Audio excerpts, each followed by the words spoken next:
Assalamualaikum warahmatullahi wabarakatuh. Hamdan wa syukran lillah wassalatu wassalamu ala rasulillah Sayyidina wa maulana Muhammad ibn Abdullah wa ala alihi wa ashabihi wa mawala amma ba'. Kaum muslimin dimanapun anda berada, para mahasiswa Fakultas Syariah YIN Palangkaraya yang memprogramkan mata kuliah Usul Fikih 1, alhamdulillah pada hari ini kita bertemu kembali menyelenggarakan perkuliahan. Materi yang akan kita bahas pada hari ini adalah ijma sebagai metode penetapan hukum Islam. Ijma sebagai metode penetapan hukum. Kenapa ijma kok disebut sebagai metode? Nah, ini akan kita bahas nanti. Dan sebelum-sebelumnya kita juga telah menyatakan bahwasanya hanya Al-Quran dan hadis saja sebagai sumber hukum, sementara yang lainnya adalah sebagai metode, dan itu sudah kita selesaikan ketika membahas tentang perbedaan makna metode, dalil, dan dasar hukum. Oke, untuk mengawali perkuliahan kita, marilah kita bersama-sama membaca basmalah. Bismillahirrahmanirrahim.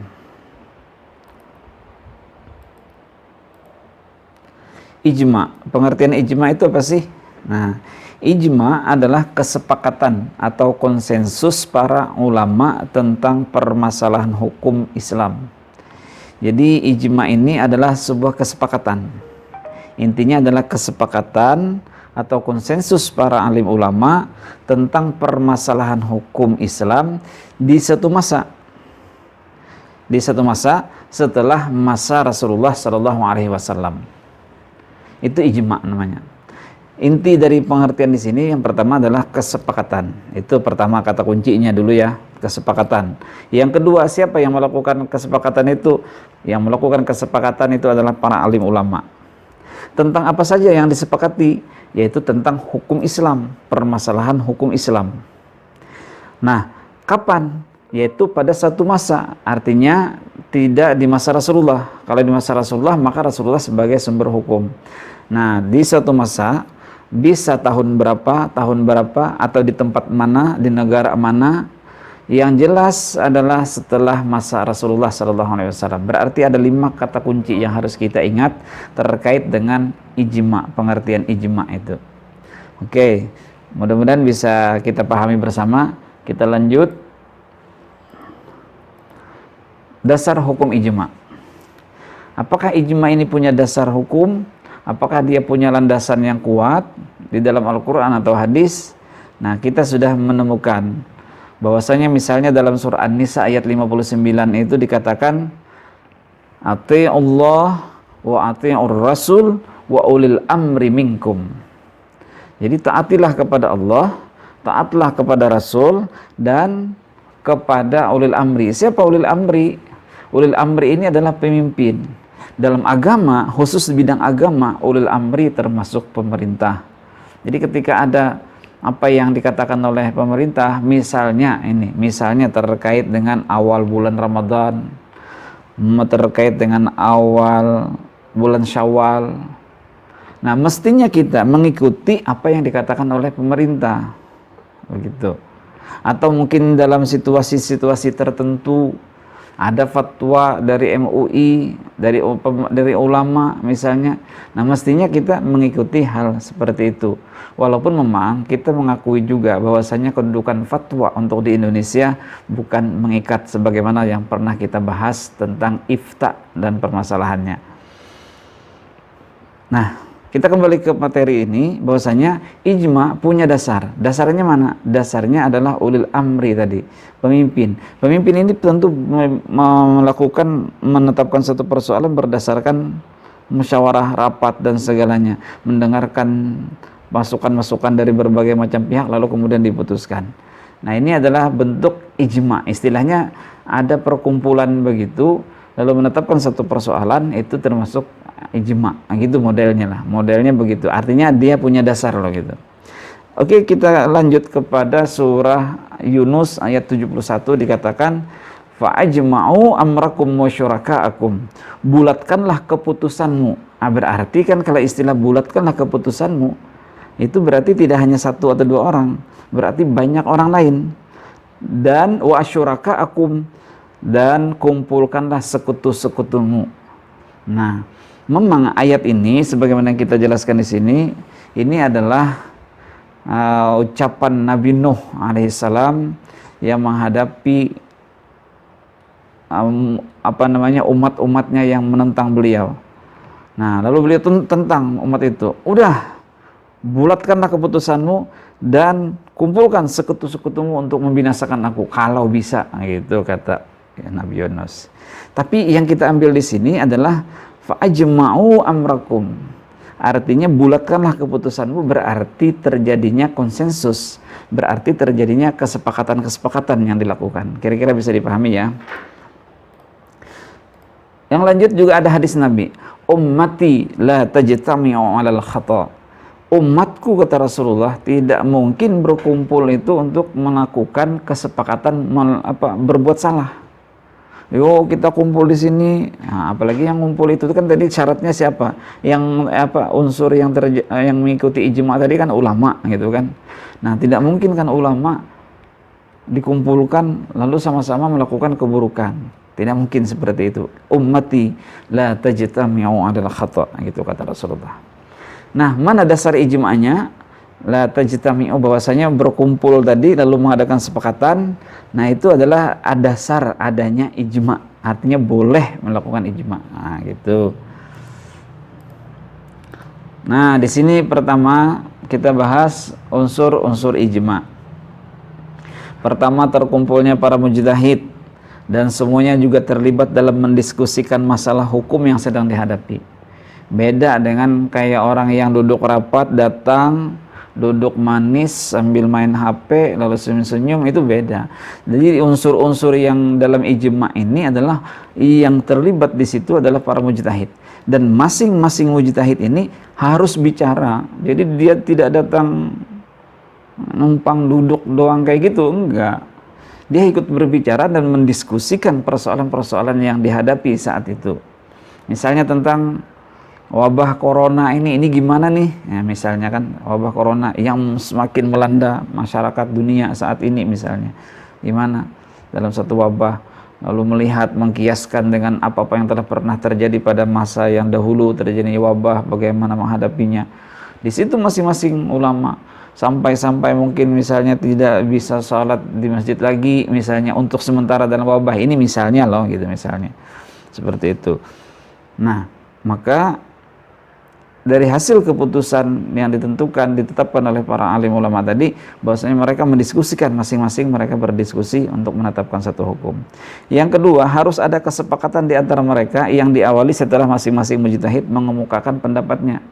Nah, artinya namanya ijma' itu harus ada keputusan, harus ada kesepakatan juga, namanya juga ijma'. Kalau misalnya masing-masing berkumpul ada 100 orang lalu muncul perbedaan pendapat jadi 3, 4, 5 pendapat misalnya, apalagi lebih dari itu, maka berarti bukan disebut sebagai ijma'. Jadi harus ada kesepakatan, itu intinya, ada kesepakatan. Nah, toh kalau misalnya terjadi 2 kubu misalnya di situ, akan jadi apa dia nanti? Nah, nanti kita akan bahas sampai bahasanya sampai ke situ.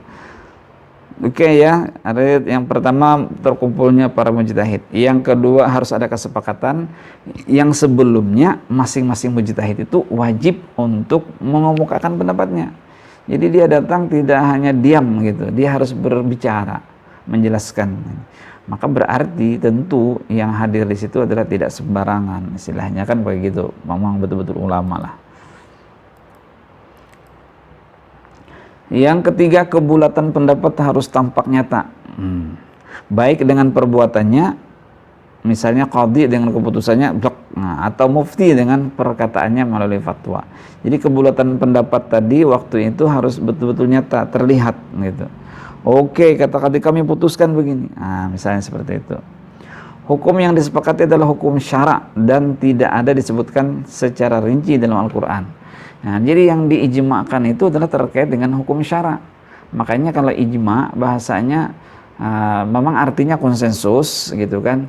Tapi kita khawatir kalau menggunakan istilah konsensus, walaupun maknanya juga adalah kesepakatan, tapi bisa jadi khas menggunakan kata konsensus mungkin ada untuk keilmuan yang lain. Nah, khas untuk menyatakan kesepakatan dalam bidang hukum Islam, hukum syara, adalah ijma. Nah, tidak mungkin kan orang menggunakan misalnya perkumpulan ahli teknologi. Nah, ahli teknologi melakukan software apa gitu, menemukan software apa tertentu untuk dilakukan dalam sebuah aplikasi atau apa. Lalu itu mereka itu apa? Nah, itu adalah sebutannya ahli teknologi telah berijma gitu. Walaupun mungkin bisa saja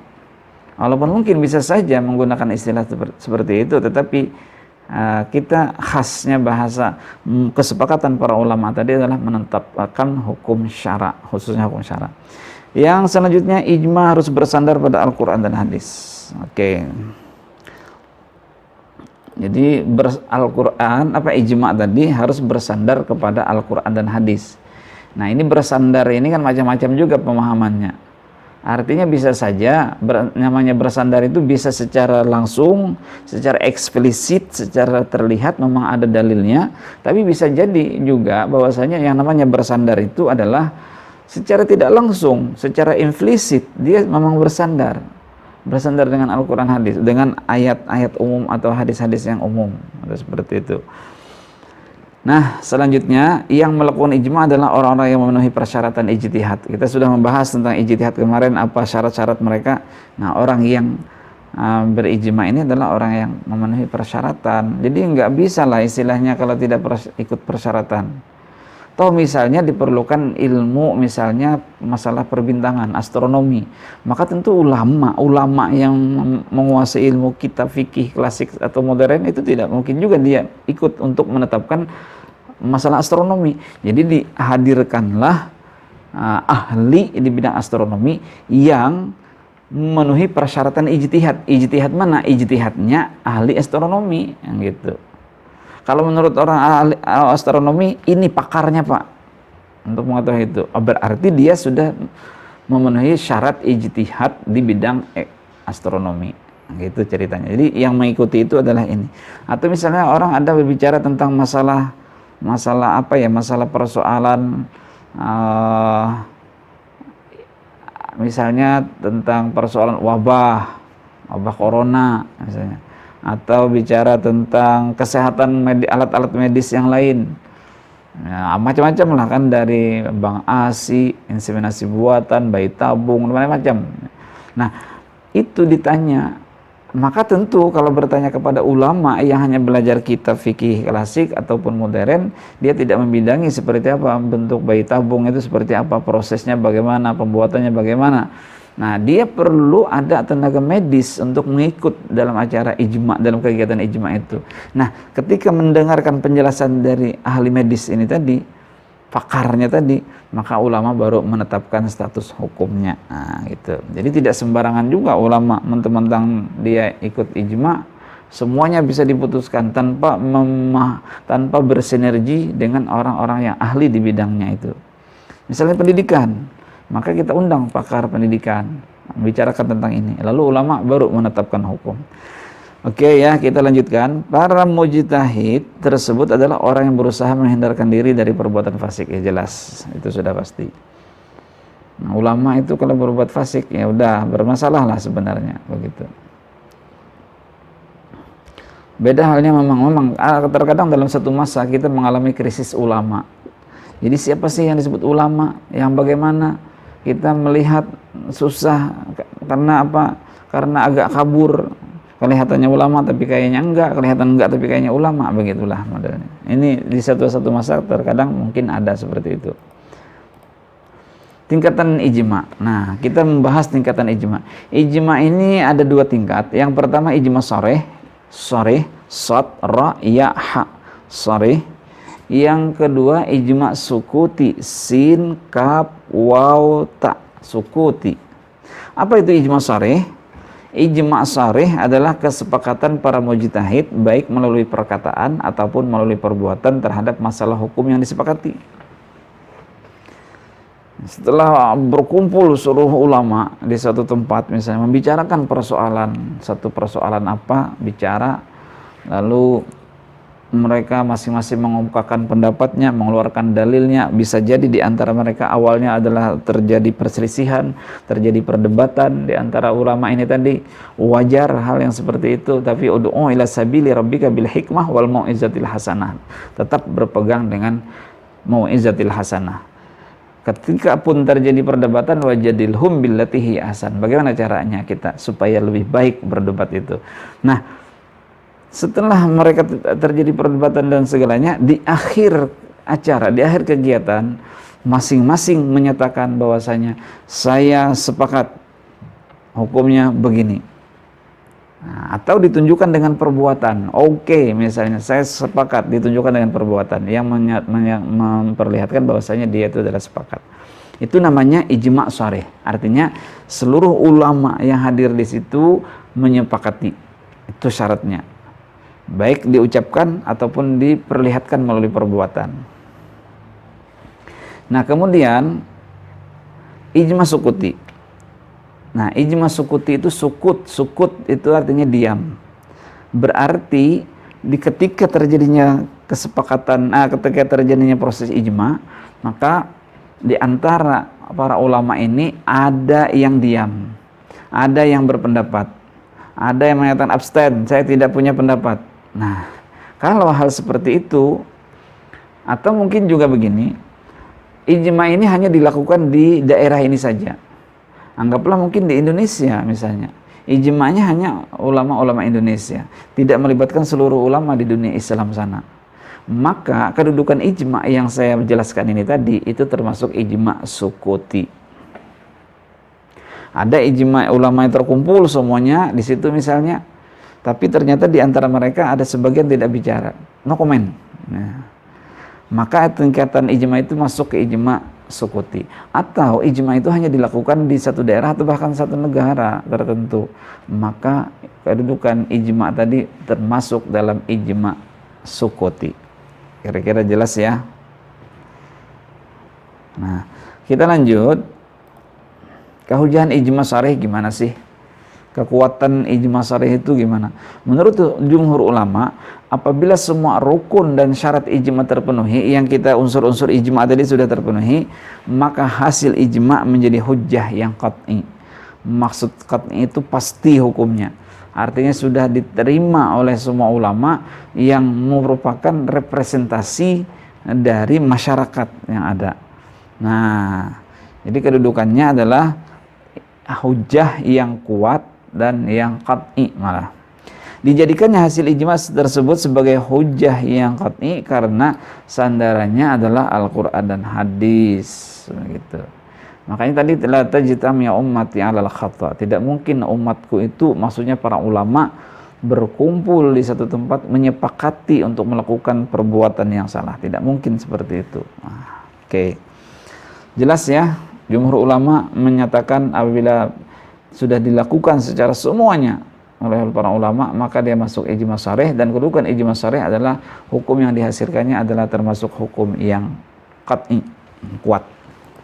Lanjut, Imam Syafi'i tidak menerima ijma dalam bentuk apapun kecuali ijma yang dilakukan pada masa sahabat. Nah, ini beda lagi kalau Imam Syafi'i. Tidak mungkin terjadinya ijma, kata Imam Syafi'i. Karena apa? Karena pasti orang itu berbeda-beda. Maka karena itu ijma yang diambil, yang saya sepakati adalah ijma pada masa sahabat. Kalau setelahnya berarti mereka sudah beda kayak gitu kan. Ya, apakah ijma syarih, ijma sukuti, Imam Syafi'i tidak menerimanya. Nah, lanjut. Ibrahim An-Nazm Al-Mu'tazilah, ulama Khawarij, Syiah, menolak ijma dan dijadikan sebagai hujjah. Karena tidak mungkin terjadinya ijma seperti yang telah digambarkan di atas. Artinya tidak mungkin lah bisa menghadirkan seluruh ulama untuk di negara ini misalnya, atau di dunia Islam menghadirkan ulama untuk bicara masalah hukum itu. Nah, waktu itu ya. Selain itu tidak mungkin pula menghadirkan seluruh mujtahid di dunia Islam pada satu masa dan satu tempat, sementara sosial, budaya dan sebagainya berbeda. Nah, ini memang ada permasalahan demografis. Tapi kalau permasalahan kasus mungkin sama, tetapi karena ada permasalahan lingkungan, iklim, bahkan pergantian siang hari dan malam ini, itu kan membuat kita berbeda. Tidak mungkin sama. Mau menyatukan salat subuh jam sekian, mungkin jamnya oke, jam berapa salat subuh terbit fajar. Tapi ketika kita di sini terbit fajar jam segini, misalnya kayak gini terbit fajar, di tempat orang masih tengah malam, maka otomatis masalah ini tidak mungkin untuk menghasilkan, kalau kesepakatan itu tidak mungkin kondisi seperti ini menghasilkan kesepakatan yang sharih gitu. Kecuali pada masa sahabat, kata Imam Syafi'i, karena pada masa sahabat kan mereka masih berkumpul di satu wadah dan menyepakati pun persoalannya ada di situ. Nah, walaupun sebenarnya kalau kita ikuti teori ijma, itu kayaknya bukan ijma sharih modern, karena hanya diikuti oleh sebagian. Tapi bisa jadi juga disebut sebagai ijma sharih karena hanya ulama, hanya mereka aja yang ulama pada waktu itu. Nah, ini. Oke, kita lanjut ya. Kehujahan ijma sukuti. Gimana sih menurut kalangan para ulama tentang ijma sukuti? Nah, kalangan Malikiyah, kalangan Syafi'iyah juga ada, dan Abu Bakar Al-Baqilani, yaitu dari kalangan Malikiyah, berpendapat bahwa ijma sukuti bukanlah ijma dan tidak dapat dijadikan hujah. Nah, ini lagi nih masalahnya. Tapi ternyata di kalangan yang lain, mayoritas kalangan Hanafiyah dan Imam Ahmad bin Hambal, ijma sukuti disebut sebagai ijma dan dapat dijadikan sebagai hujah yang pasti. Nah, ini ada terjadi perbedaan. Lalu bagaimana kondisi masyarakat Indonesia saat ini? Dia menggunakan ijma sukuti, yang pasti kan ijma sukuti di Indonesia. Nah, tentu kita kan tidak hanya berpegang pada satu pemikiran ulama, walaupun mungkin di Indonesia ini mayoritasnya adalah mayoritas Syafi'iyah gitu ya. Tetapi ulama-ulama yang ada di sini pun juga mengkaji dari pemikiran-pemikiran yang lain gitu. Sehingga ijma sukuti itu masih bisa kita jadikan sebagai hujah gitu. Nah, salah satunya adalah penentuan hukum. Nah, tapi bisa jadi ya itulah karena fatwa yang ada di Indonesia itu tidak mengikat. Artinya orang-orang lain pun boleh tidak mengikuti fatwa tadi. Walaupun ulama menyatakan hari ini misalnya puasa, bisa aja mungkin golongan umat yang lain karena mengikuti ulamanya yang berbeda bisa mengikuti pendapat misalnya besok misalnya, tidak hari ini misalnya puasanya begitu. Ceritanya begitulah ceritanya ya. Oke, yang jelas ada terjadi perbedaan pendapat ulama tentang kehujahan ijma sebagai metode. Namun demikian dalam ilmu usul fikih tetap harus kita pakai karena ijma punya dasar hukum tadi ya, walaupun khususnya untuk ke ijma sharih. Tapi ijma sukuti pun bisa kita pegang gitu. Saya lebih cenderung seperti itu. Al-Amidi Ibnu Hajib Al-Qarhi Al-Hanafiyah, Al-Amidi ini adalah ulama Syafi'iyah. Beliau punya kitab Al-Ihkam fi Usulil Ahkam dalam usul fikihnya. Al-Amidi Ibnu Hajib Al-Qarhi dari ulama Hanafiyah berpendapat ijma sukuti tidak dapat dikatakan sebagai ijma, tetapi dapat dijadikan sebagai hujjah. Karena melihat dari pengertian dari ijma tadi kan konsensus seluruh ulama. Nah, lalu ijma sukuti ya udah nggak bisa dikatakan sebagai ijma, tetapi dia dapat dijadikan hujjah. Nah, terus namanya apa? Kalau tidak dapat dikatakan sebagai ijma, ya mau tidak mau kita sebutkan adalah ijma sukuti lah gitu. Artinya untuk menandakan mencirikan bahwasanya kesepakatan itu memang tidak diikuti oleh seluruh ulama. Dapat dijadikan sebagai hujah, sedangkan kehujahannya menurut mereka adalah zanni. Nah, karena zanni tadi maka bisa aja terjadi perbedaan di antara para ulama dan di antara para pelaku hukum masyarakat yang melaksanakannya. Oke, ya. Kita ulang, Al-Amidi Ibnu Hajib Al-Qarhi Hanafi berpendapat bahwasanya memang ijma sukuti tidak dapat dikatakan sebagai ijma, tetapi dapat dijadikan sebagai hujjah. Karena kehujahannya adalah statusnya sebagai hujjah yang zanni. Anda sudah paham ya zanni ya? Zanni. Nah, kemungkinan terjadinya ijma di zaman hari ini. Para ulama usul fikih klasik Tidak sulit untuk melakukan ijma sharih, bahkan secara aktual ijma itu telah ada gitu. Pada waktu itu ya. Pada waktu itu memang tidak sulit sih melakukan ijma sharih karena orangnya masih terkumpul, dan bahkan secara aktual ijma itu memang betul ada. Salah satu bentuk ijma, hasil dari ijma para ulama itu adalah mengumpulkan mushaf itu ditulis dalam satu tempat, mushaf hafaz misalnya. Nah, penulisan Al-Qur'an menyatukan pada zaman Umar, menyatukan Al-Qur'an dalam bukan ke qiraat-qiraat yang lain begitu, menggunakan qiraat hafaz.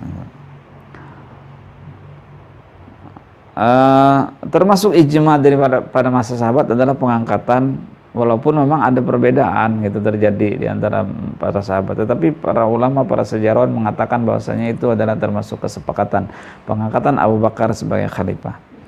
Oke, menurut para ulama ahli usul fikih kontemporer, ijma sharih hanya mungkin terjadi pada masa sahabat, kata mereka kan. Ya, karena zaman hari ini memang susah gitu. Nggak bisa gitu. Apabila ditemukan dalam kitab-kitab fikih adanya ungkapan ijma, maka yang dimaksudkan di situ adalah ijma sukuti. Kan di kitab-kitab fikih itu kan setelah masa-masa dari para imam-imam yang 4 itu. Nah, jadi di luar dari itu ulama-ulama pada setelah masa itu, jadi tidak bisa lagi mengadakan ijma. Kalaupun ada kata-kata ijma, misalnya ada dalam sebuah kitab menuliskan bahasa ini adalah hadza qaulun mujtam misalnya, atau qad jama'al ulama misalnya, maka ulama yang dimaksudkan di situ adalah ijma sukuti. Nah, lalu bagaimana hari ini?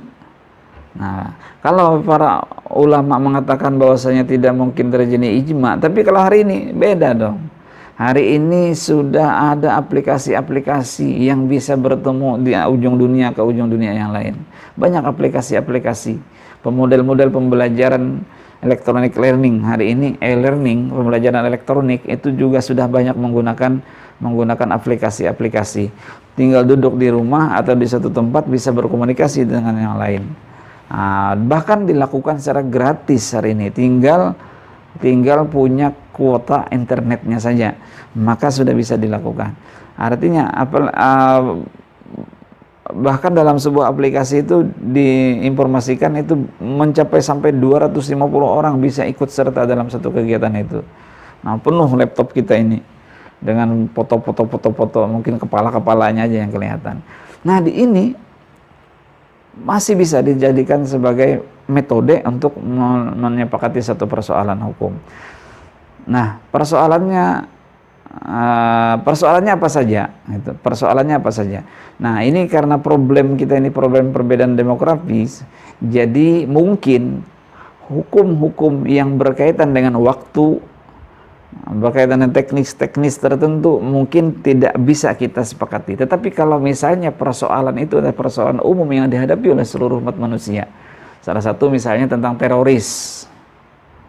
Nah, tentang teroris. Lalu tentang apa lagi? Tentang kemanusiaan. Tentang perlindungan. Nah, ini kan perlindungan siapa? Ada perlindungan keluarga, perlindungan anak, perlindungan terhadap istri. Nah, saya pikir persoalan yang umum yang dirasakan oleh masyarakat secara bersama itu bisa kita jadikan kita sebagai permasalahan yang ditetapkan berdasarkan ijma. Bagaimana teknik menggunakan ijma sebagai metode? Artinya kita mengumpulkan, ada penelitiannya, bisa jadi misalnya mengumpulkan, mengundang, menulis surat kepada seluruh ulama-ulama Indonesia, ulama-ulama di negara mana saja. Pada hari ini pada hari tertentu kita akan mengadakan ijma musyawarah dengan seluruh ulama untuk bicarakan persoalan tertentu.